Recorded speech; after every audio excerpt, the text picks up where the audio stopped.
Welcome to a new decade, everyone. This is Luxon, and this is not the video that I was originally intending on making for today, because I'd read a while ago on the Xenoblade Wiki that a certain event in the X universe took place this year. I don't know why, but I got that in my head as being correct, even though I know the wiki's wrong very frequently, and yeah, turns out that that had nothing to back it up. The page was locked, so I couldn't even edit and fix the date myself. So my original video was going to be like, hey, that event happening definitely would cause a timeline split from our own. That is, assuming our timeline and the X timeline didn't split a while ago or at the beginning of the universe or whatever. So I was going to do it like, hey, here's how things changed based on this timeline split and how the world changed from us entering 2020 to when Earth gets destroyed in 2054. I can't do that now, so guess you're getting an unscripted discussion on, hey, wow, look, it's a whole new decade thing instead. The first thing is the fact the Xeno series is still going alive and well into this decade on its own an impressive feat. Just 2020 existing until now, I honestly say isn't as impressive as, say, I would have said a couple years ago with, say, Torna came out on the year that was the 20th anniversary of Xenogears. That's more impressive to me than, yep, it's been 22 years since Xenogears and that's how we're counting it. Once it gets to 25 in a couple years, big deal. So, Xeno series as a whole this year isn't anything huge, but the really big thing is for the dominance of Xenoblade in the series. And what do I mean by that? Well, basically, this is going to be the 22nd anniversary of Xeno as a whole, starting with Xenogears coming out in 1998. However, this year also marks the 10th anniversary of the Xenoblade series, because, well, yep, 2011 for Europe, 2012 for North America, and I think some other places didn't get it in 2011 and got it with the North American release, but Xenoblade 1 came out in Japan in 2010, so Definitive Edition is actually just straight up a 10th anniversary edition for the original version of the game. Also, the whole, it's been 10 years so we can spoil the big twists, is extra stupid because I haven't seen a Japanese person say that yet, so that means it's English speakers who bare minimum haven't had the game for 10 years and won't by the end of this year. Anyway, that's a different argument. I don't know if I ever need to make that argument again. I think people on this channel are mostly in agreement with me that especially this year we should keep the Xenoblade 1 spoilers on the down low until people who started with the later games get a chance to actually play it. But 10 years of Xenoblade, over 20 years of Xeno. That already means the ongoing series has been Xenoblade far longer than it's been Gears or Saga. And I don't know, Gears into Saga was like 4 years of nothing, but you know what I mean. Basically, what I'm saying is, the only reason the title ever had to change was because the developers had to swap between different companies because of copyright stuff. And based on the fact that Monolith Soft is currently helping Nintendo with some of their biggest first-party franchises, like, I don't know, Animal Crossing, its newest big hit with Splatoon, The Legend of Actual Zelda, I don't think we're going to be seeing the next Xeno series title anytime soon. It's going to be Xenoblade for the foreseeable future, and I wouldn't be surprised if, for once, it actually stuck that way for the entire decade. Now, if Namco wakes up and realizes, hey, wait, that HD remaster of Xenoblade 1 sold well, what if we remaster all our Xenosaga games? I mean, yeah, if they choose to remake or remaster Xenogears and Xenosaga, then yeah, those series would come back and stuff, but Blade is going to stay the main series, and I doubt they're going to stray ridiculously far from the original concept of Xenoblade 1. Will there be an X sequel? I don't know. Hopefully. That will be based more on X, so it won't be like, oh yes, we're going to do the exact gameplay formula as Xenoblade 1 a bunch of different times. They're going to iterate and innovate on it. 2 was different from 1 in a lot of ways. Combat more than anything, but it changed up some other things too. So, just expect real-time combat and bigger explorable areas as the MO, and depending on if it's an X or a number, then the story will either be the focal point or the exploration will be the focal point. I know it probably hurts to hear if you're a big Xenogears or Xenosaga fan that, yeah, your series is over and by the way it looks isn't going to get any sort of re-release, remaster, remake, or whatever anytime soon, and even if it does, there probably won't be any more sequels because all the key developers have moved on. But I think you're kind of used to it by now. I gotta say, like, me saying that isn't some sort of big revelation. The only real hope we had was the idea that there might be a Xenosaga remaster soon, and that was just quashed, so Yeah, I know, is bad, but you knew that already. However, I don't think you have to be too despairy, or more so than you already were, because the Xenoblade series is remembering its roots far more, and that's likely to continue even more so in additions to Xenoblade Definitive Edition that weren't in the original version of the game. But yeah, that's the big thing. The only thing we really know about. The Xeno series entered the 2010s by, well, coming back after long thought dead, and by reinventing itself and reinventing the JRPG and really saving the genre, let's be real, with the original Xenoblade Chronicles, and it's going to enter the 2020s with a remaster that seems to be adding content to the same game. And like, first off, yeah, go through all the trivia things. This sure is going to be a year for JRPGs getting updated re-releases. You got Persona 5, at least in the West. You got Tokyo Mirage Sessions, aka Persona 5 for Nintendo-only players. And then you got Xenoblade. And then there's also the WoWee! Some of the highest regarded JRPGs of all time that also happen to have blonde protagonists are getting remakes this year, the first part of Final Fantasy VII, and then also Xenoblade. But that's the little thing. The big thing is, what does this mean for the future? This is the first time a Xenoblade game has gotten any sort of updated re-release that wasn't a straight port. Yeah, Xenoblade 1 got ported to the 3DS. That was just effectively a visually downgraded version of the Wii game. Yeah, it was available on the Wii U, but that was basically the same thing as if you popped a Wii disc in your Wii U and started playing it. This is the first one that's adding significant changes. Now, Xenogears only got ports. Xenosaga got a DS reimagining of the first two games, so Saga and Blade have that thing going where, yep, first game in the series has got some stuff. Maybe they'll try to iron out some of the first game, still trying to get our bearings with this style of game type things out, because those do exist in Xenoblade 1. I'm not one of those, oh, it was the only good one, or, oh, it's perfect, and the other ones were good but not perfect. No, there are things the other games did better than Xenoblade 1, and it would be stupid to not fix them if they're going and adding new content. So it could be one of those. It could just be a, hey, wow, Xenoblade 2 did a lot better than we expected, and we don't have the money to do what we want to do with X, but let's just up the visuals on 1, add some stuff we didn't have time to before, and bam, here's some more money. Or they could even be doing a thing where trying to compare and contrast the fan and critical receptions between Xenoblade 1 and 2 now that they're on the same platform, and see which one they would like to more follow for Xenoblade 3, or whatever the future of the numbered Xenoblade titles is going to be. But in an effort to sidestep the inevitable 1 versus 2 war, let's start another one. Will Definitive Edition sell as well as 2 did? I can't really answer that for you, because it's hard to tell whether 2 sold well just because a lot of people were going to buy it no matter when it released, or if it was a bit of a perfect storm thing, with actually being advertised, which nothing like that's happened for Definitive Edition so far. Maybe that will change once there's a release date and we start closing in on that, but we know nothing about it, and we should probably hope to get it direct pretty soon. We're gonna need one pretty soon anyway, because the last DLC fighter for Smash.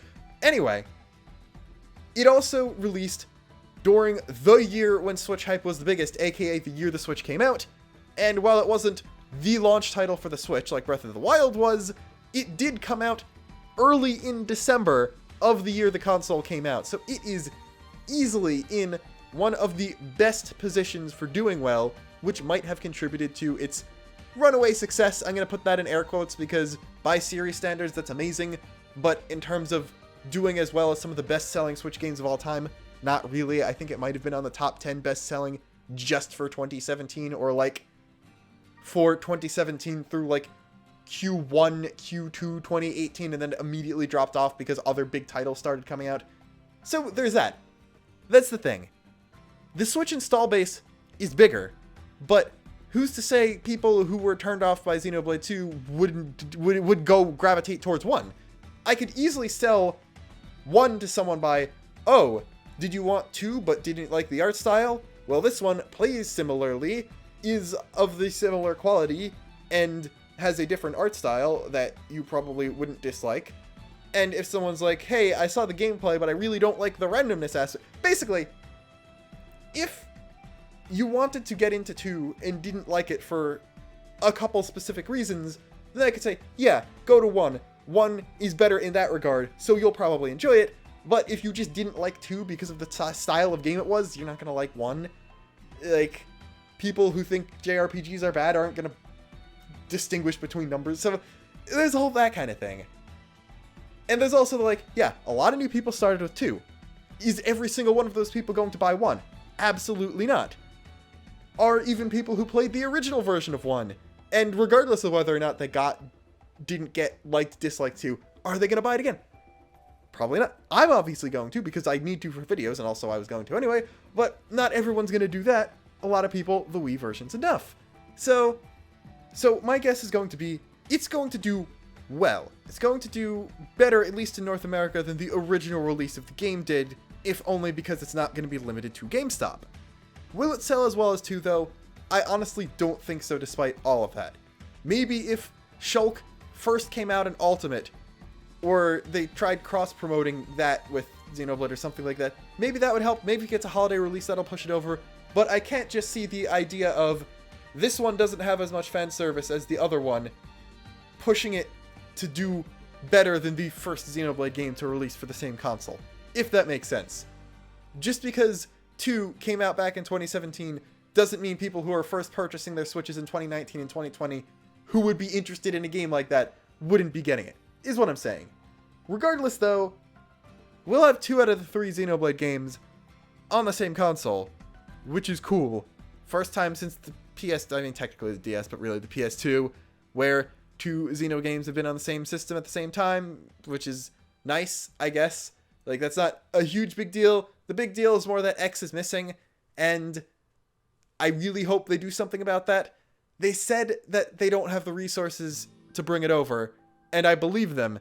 It's apparently easier to fully remaster Xenoblade 1 and add additional content than to get X working to their standards on the Switch, which is interesting, but I can definitely buy it with not necessarily the rework that would have to be done in order to get the gamepad functionality working.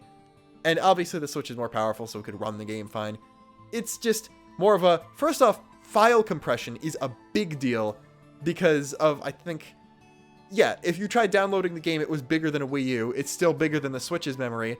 You need an SD card to play the game, and even then you're going to need a big one. So that's probably part of it, if anything, especially because the cartridges are small. And also, they'd probably just want to add stuff. And I'm guessing that there's a lot less that they'd want to add to 1 than to X, and that's why we got 1 instead. That makes perfect sense. Because X's visuals, you don't actually need to touch those. I'd be okay with just a straight export. But if they wanted to add stuff, they wouldn't need to change the visuals. 1, you definitely need to change the visuals for. So, X2. I want that to be the next thing after Definitive Edition, where they're using that and 2 to try to gauge where they want to take the numbered titles, but then X2 is going to come out in between the next numbered title. I don't know if that's going to happen. It's kind of awful that X might be screwed over basically by coming out for the Wii U, but if it happened to TMS, and TMS came back, and it is coming back, and it's probably going to do a lot better this time, then maybe there's a chance in the future. It might just depend on how well Definitive Edition does, so support that if you want X, support that if you want Xenosaga, support that if you want more Xenoblade, support that if you want good games, because this is going to be a good game. Even if all they do is update the visuals and let you run around by on a shoulder without hacking, it will still be one of the best games for the system, because it's still Xenoblade 1, even if they don't change anything. I don't know if that's ever come across where the biggest part of Definitive Edition for me is, wow, it's an HD remaster of Xenoblade 1. It's not the new content. That's just extra. So, going into the new decade with a remaster, I mean, it leaves me with less to say about, hey, this is the direction they're going to take it, because this is a direction they already took it 10 years ago. And I don't think it's going to have as big of an impact just on gaming as a whole, because it already did that stuff. Xenoblade 1's been there, done that. This is just the victory lap.